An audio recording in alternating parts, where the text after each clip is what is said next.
Hey guys, and what's up? Welcome to another episode of The Quest for Gaming at College. I'm the Merc, and this is Pullshed Games. First of all, let me say that this was fall break up here at college, so we didn't have classes Monday, which means we also didn't play D&D Monday. So, the fabulous and fascinating tale of our band of plucky adventurers led by Jeremy the most regal of goats, and accompanied by Sir Alexander Reed, the most noble of gentlemen explorers, will not be told this week because there's nothing to tell. It's part of the second week of them spending in a swamp in a hut, and we're gonna pick that up next Monday. Also Tuesday, my roommate DM for the playtesting group that I'm in decided not to run his playtesting game.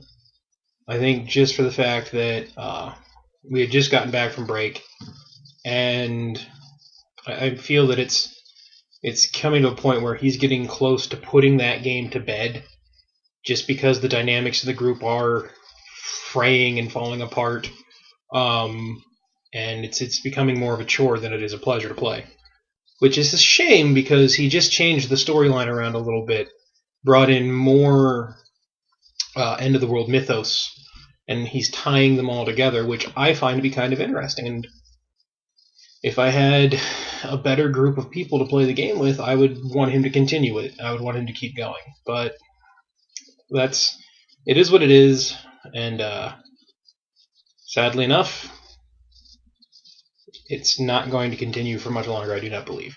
However, that brings us to the game, which, funnily enough, this is the Quest for Gaming at College, and while I am having fun with my games here at college, and I have found games here at college, I'm having the most fun running the game at home for my group down there, and that is the Pathfinder game. I think part of that comes from the reason that it's a small group. I'm running a game for only 3 people, and I've always preferred to run games for smaller groups. It's a little less headache, a little less just like, oh my god, what's going on? Also, the group dynamic we have is fantabulous. I just said fantabulous, I made up a word. The group is a ranger, a druid, and a barbarian. The druid is of questionable moral character. Our barbarian is just sorely underwhelmed with his abilities. He's like, I got it, guys! Oh, no, I don't. Never mind. Sorry. Oh, I forgot to rage. Sorry.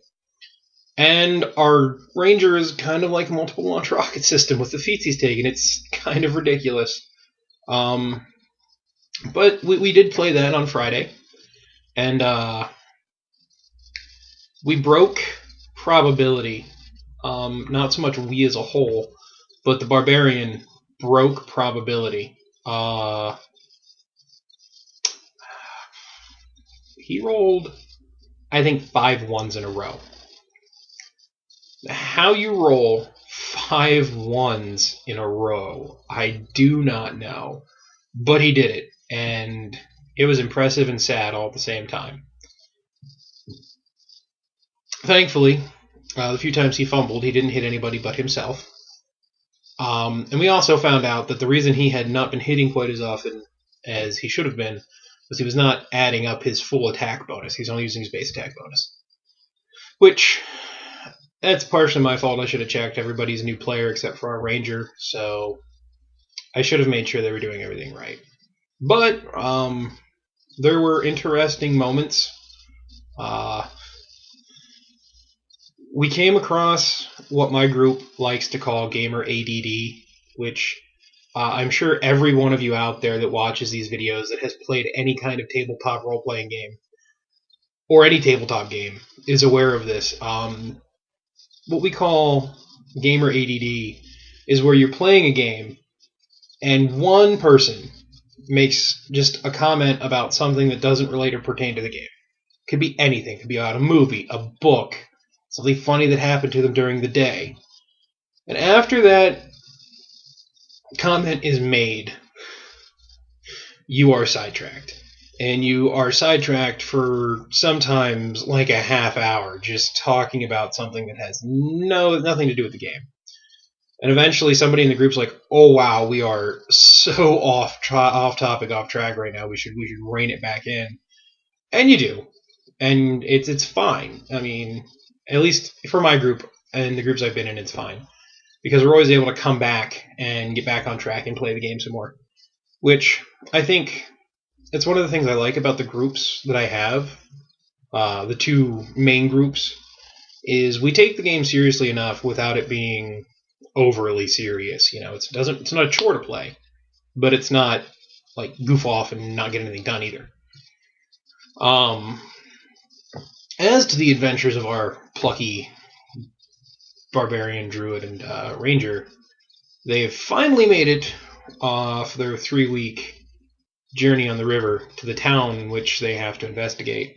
And now the real fun is about to begin for them. Needless to say, I have some great ideas in mind for what they're going to be encountering. And I think only one player so far has kind of started to put the pieces together, which is amusing to me. Surprisingly enough, they didn't screw up the one peaceful encounter I had set up for them. I was happy. I was proud about that. But that game is going really well. Which, sadly to say, well, not sadly, we here at Bullshit Games have decided that not this Friday coming up, but Friday, November 1st, which is the Friday after Halloween, we're going to be doing a Halloween event, which I'm going to be running a one-off RPG session for up to 6 people. And so far I have 3 slots filled, and hopefully I'll get 3 more players, but if not, I can run it with 3 people. And it is going to be a sci-fi horror game with pre-generated characters, and it's going to last from, I'm probably going to start at around 5:30, 6 o'clock until whenever we end, 11, midnight, whenever. And it's going to be a one-off session. If characters die, they die. But that's our plan. That's going to be our Halloween special.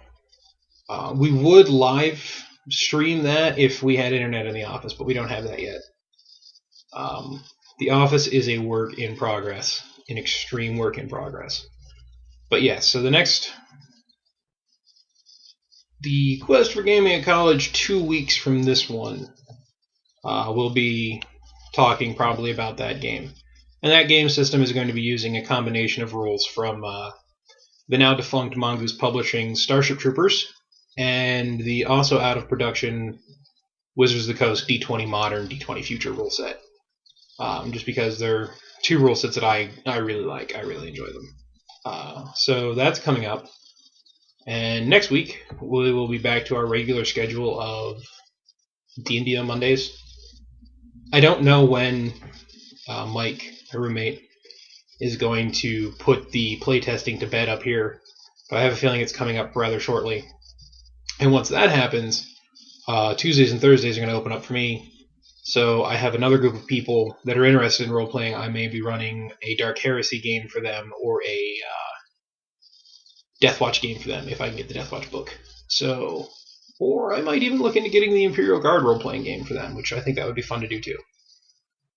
But yes, this episode of the Quest for Gaming at College kind of turned into a things to come along the path, so to speak. We also, we talked about Pathfinder, which that game's going really well. I've said that like 3 times. But that's it for now for this episode. Sorry, it was a little on the short side, but we covered all the bases that needed and I wanted to cover.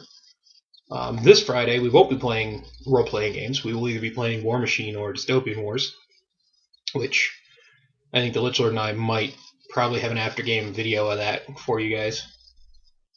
And that's it. I'm going to go get some delicious dinner at the school cafeteria. And hopefully we'll see you guys next time here on Bullshit Games.